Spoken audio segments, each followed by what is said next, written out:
नमस्कार दोस्तों, आपका हमारे YouTube चैनल में स्वागत है।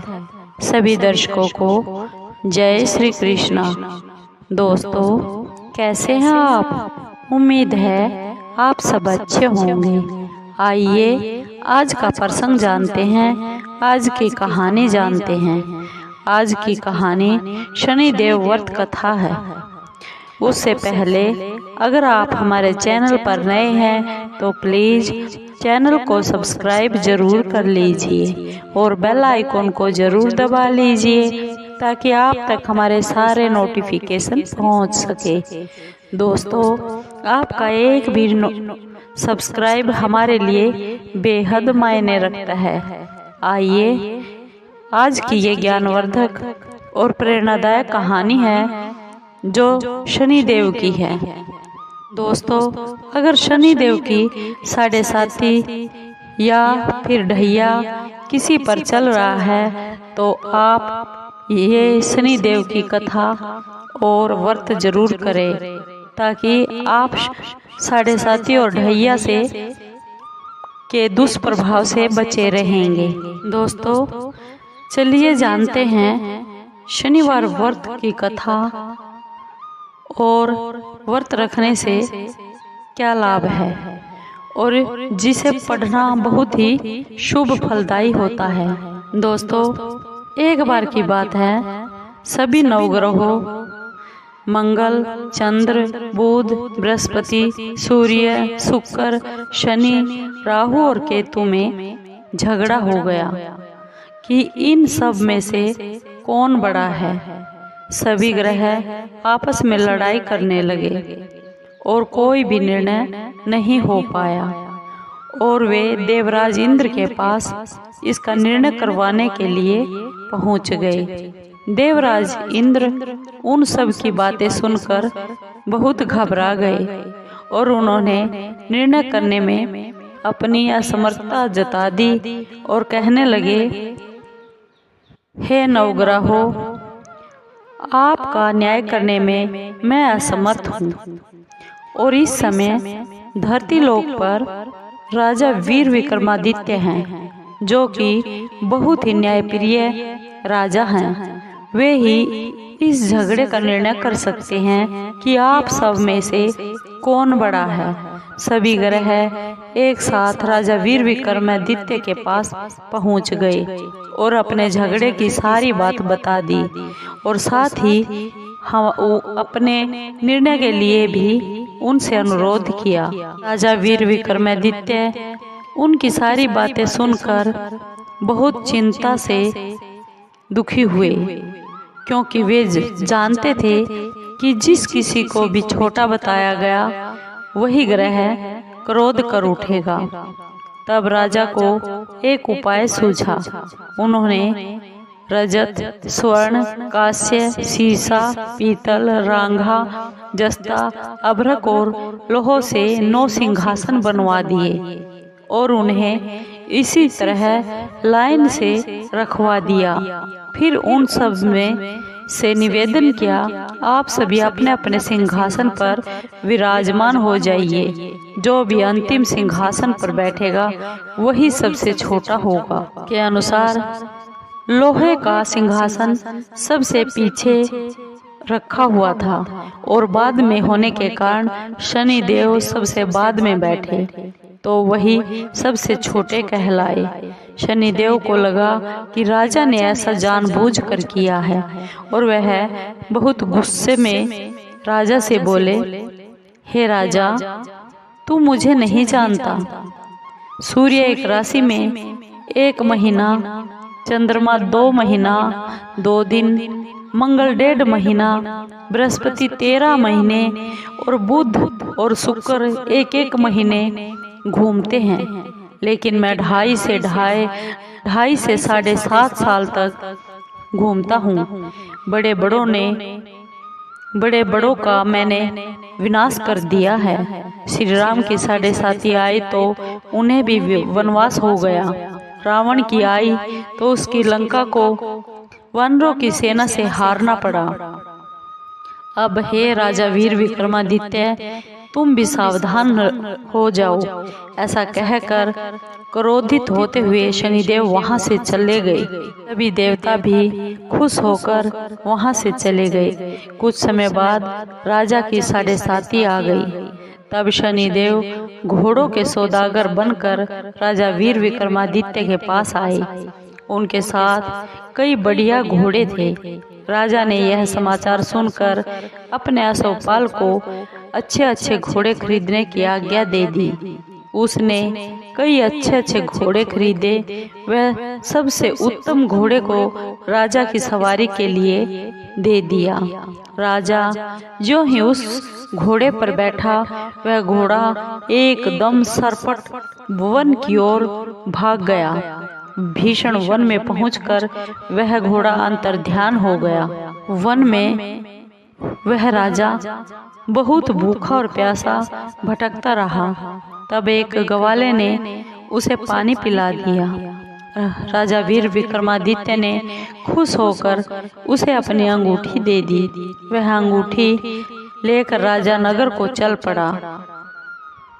देकर वह अंगूठी राजा उस ग्वाले को देकर नगर को चल पड़ा और वहां अपना नाम उज्जैन निवासी वीका बताया। वहां एक सेठ की दुकान थी। उस सेठ की दुकान में उसने जल पानी पिया और कुछ देर के लिए आराम भी किया। भाग्यवश उसी दिन सेठ की बहुत बिक्री हो गई। सेठ उसे खाना इत्यादि कराकर खुश होकर अपने साथ घर ले आया। वहां उसने देखा कि एक खूंटी पर हार टंगा हुआ है। जिस खूंटी पर हार टंगा हुआ था, वह खूंटी उस हार को निगल रही थी। थोड़ी देर में पूरा हार गायब हो गया। तब सेठ ने आने पर देखा कि हार खूंटी पर नहीं है, गायब है। सेठ ने समझा कि इसी वीका ने इस हार को चुराया है। उसने वीका को कोतवाल के पास पकड़वा दिया। फिर उस नगर के राजा ने वीका को भी चोर समझकर उसके हाथ और पैर कटवा दिए और नगर के बाहर फेंकवा दिया। वहां से एक तेल निकालने वाला वहां से जा रहा था, जिसे उसको वीका को देखकर बहुत दया आ गई और उसने वीका को अपनी गाड़ी पर बैठा लिया और वह अपनी जीभ से उन बैलों को हाँकने लगा। उस समय राजा के शनि दशा खत्म हो गई थी। बरसात की ऋतु आ गई। वर्षा ऋतु आने पर राजा मल्हार गाने लगा, जो कि वीका नाम से बताया था। राजा जिस नगर में था, वहां की राजकुमारी बहुत ही मनभावनी को उसका गाना इतना पसंद आया कि उसने मन में अपने प्रण ले लिया कि वह विवाह करेगी तो उस राग गाने वाले से ही करेगी। राजकुमारी ने दासी को राग गाने वाले को ढूंढने के लिए अपने पहरेदारों को भेजा और कहा कि ये राग गाने वाला कहीं भी हो, उसे ढूंढ कर लाओ। एक दासी ने बताया कि वह अपाहिज है, परंतु राजकुमारी नहीं मानी। अगले ही दिन से वह उठकर राजकुमारी अनशन पर बैठ गई।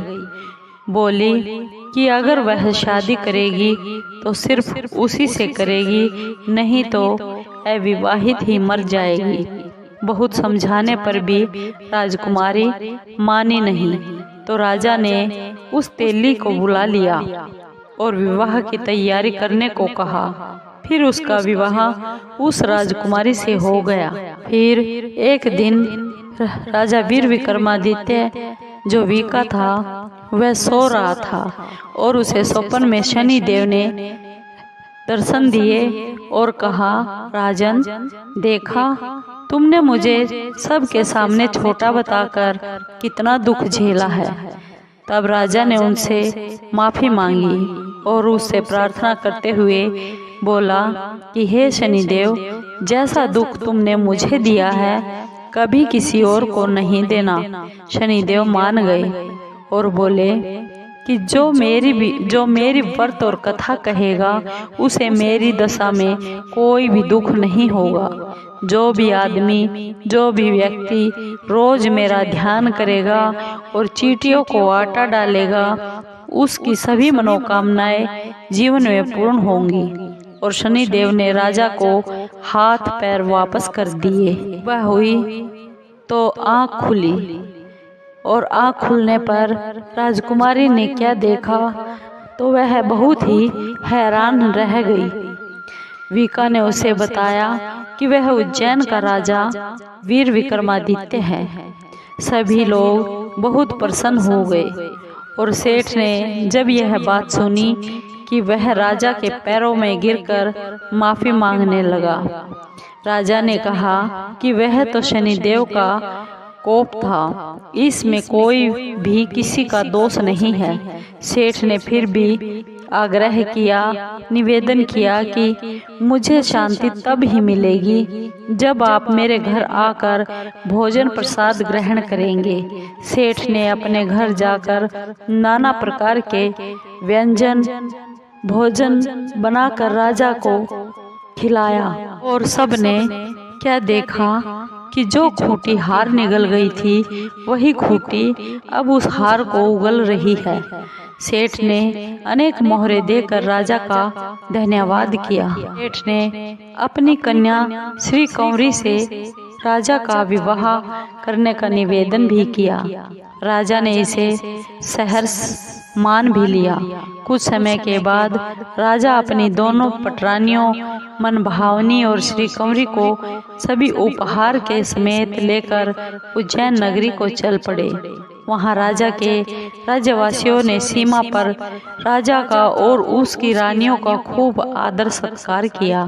सारे नगर में दीपमाला बनाई गई और दिवाली की तरह बहुत ही खुशियां मनाई गई। राजा ने घोषणा की कि मैंने शनिदेव को सबसे छोटा बताया था, जबकि असल में वह शनिदेव सबसे श्रेष्ठ है।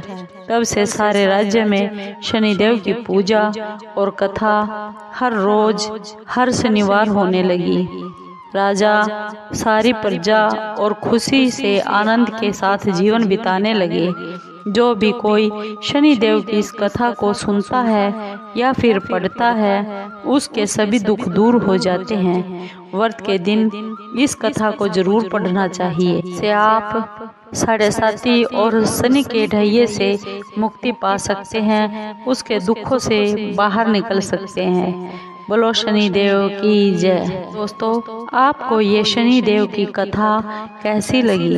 अगर आपको कोई कष्ट है या आप किसी परेशानी से दुखी हैं तो आप शनिदेव की कथा जरूर सुनिए और व्रत भी कीजिए, जिससे आपको दुखों से छुटकारा मिल सके। और अगर आपको ये कथा अच्छी